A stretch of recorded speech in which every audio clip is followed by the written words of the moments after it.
రెడ్డిక ములుగు జిల్లా వాజేడు ఎస్ఐ హరీష్ ఆత్మహత్య చేసుకున్నాడు. దానికి సంబంధించిన బ్రేకింగ్ మనం చూస్తున్నాం. మరి ఎందుకు ఆత్మహత్య చేసుకున్నాడో డీటెయిల్స్ తెలుసుకుందాం.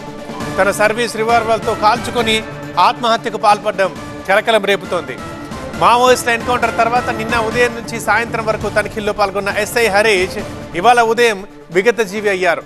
ఎస్ఐ ఆత్మహత్యపై అనేక అనుమానాలు వ్యక్తమవుతున్నాయి. నిన్న గర్ల్ ఫ్రెండ్తో రిసార్ట్కి వెళ్ళినట్లు ఎస్ఐ వెళ్ళినట్లు సిబ్బంది చెబుతున్నారు. ఆత్మహత్య చేసుకున్న టైంలో ఎస్ఐతో పాటు గదిలో యువతి ఉన్నట్లు తెలుస్తోంది. హరీష్ చనిపోయిన తర్వాత ఆయన మృతదేహం మీద పడి ఏడుస్తూ కనిపించింది. ఎస్ఐ ఆత్మహత్యకు పెళ్లి వ్యవహారమే కారణమని అనుమానిస్తున్నారు.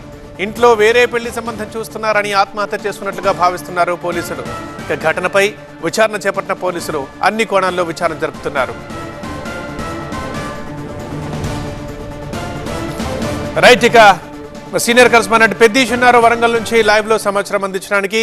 పెద్దీష్, అసలు ఎస్ఐ ఎందుకు చనిపోయారు? క్లియర్ గా కారణం తెలిసిందా?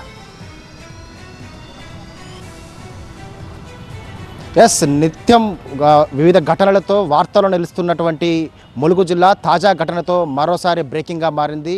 గత వారం రోజులు చూస్తున్నాం వరుస ఘటనలతో ములుగు జిల్లాలో ఈ బ్రేకింగ్ న్యూస్లు వింటున్నాం. తాజా ఘటన వాజేడు ఎస్ఐ హరీష్ పెరిడో రిసార్ట్స్లో ఆత్మహత్యకు పాల్పడ్డాడు. నిన్న సాయంత్రం 9 గంటల ప్రాంతంలో ఒక యువతితో కలిసి రిసార్ట్స్కి వచ్చినటువంటి ఆ ఎస్ఐ రిసార్ట్స్లో ఉన్నటువంటి 107 రూమ్ నెంబర్లో రాత్రంతా ఉన్నారు. సో అక్కడ ఏం జరిగింది, ఆ యువతి అతనితో పాటు వచ్చిన ఆ యువతి ఎవరు అనేది మాత్రం ఇప్పటికి ఇంకా గుర్తించలేదు. సో ఆ యువతితో ఇద్దరి మధ్య ఏమైనా వాగ్వాదం జరిగిందా, ఎందుకు ఇద్దరు రాత్రంతా కలిసి ఉన్నారు, అతని గర్ల్ ఫ్రెండ్గా చెప్తున్నారు. సో ఇద్దరి మధ్య ఏమైనా వివాదం ఉందా అనేది కూడా ఇంకా నిర్ధారించాల్సి ఉంది. అయితే రీసెంట్గా ఇతనికి మ్యారేజ్ సెటిల్ అయినట్టుగా తెలుస్తుంది. అయితే ఏం జరిగిందో తెలియదు. తెల్లవారుజామున 6 గంటల ప్రాంతంలో అతను సర్వీస్ రివాల్వర్తో కాల్చుకొని ఆత్మహత్యకు పాల్పడ్డాడు. సో ఉటావుటిన అక్కడికి చేరుకున్నటువంటి పోలీస్ సిబ్బంది దీనికి సంబంధించి విచారణ కూడా చేపడుతున్నారు. ఎందుకంటే రీసెంట్గా వాజేడు ప్రాంతంలోని వాజేడు పోలీస్ స్టేషన్ సమీపంలోనే ఇద్దరు ఆదివాసీలను మావోయిస్టులు కూడా హతమార్చిన నేపథ్యంలో ఈ ప్రాంతంలో తనిఖీలు కూడా ముమ్మరం చేశారు. ఎస్ఐ కూడా రెగ్యులర్గా యాక్టివ్గా విధుల్లో పాల్గొంటారు. అటువంటి ఎస్ఐ ఎందుకు ఆత్మహత్యకు పాల్పడ్డాడనే దానిపైన అన్ని కోణాల్లో విచారణ జరుపుతున్న పోలీసులకు తాజాగా అక్కడ సీసీ కెమెరా దృశ్యాలను కూడా పరిశీలించారు. నిన్న సాయంత్రం 9 గంటల ప్రాంతంలో ఎస్ఐతో పాటు ఆ యువతి ఒకరు ఇదే రిసార్ట్స్కి వచ్చారు.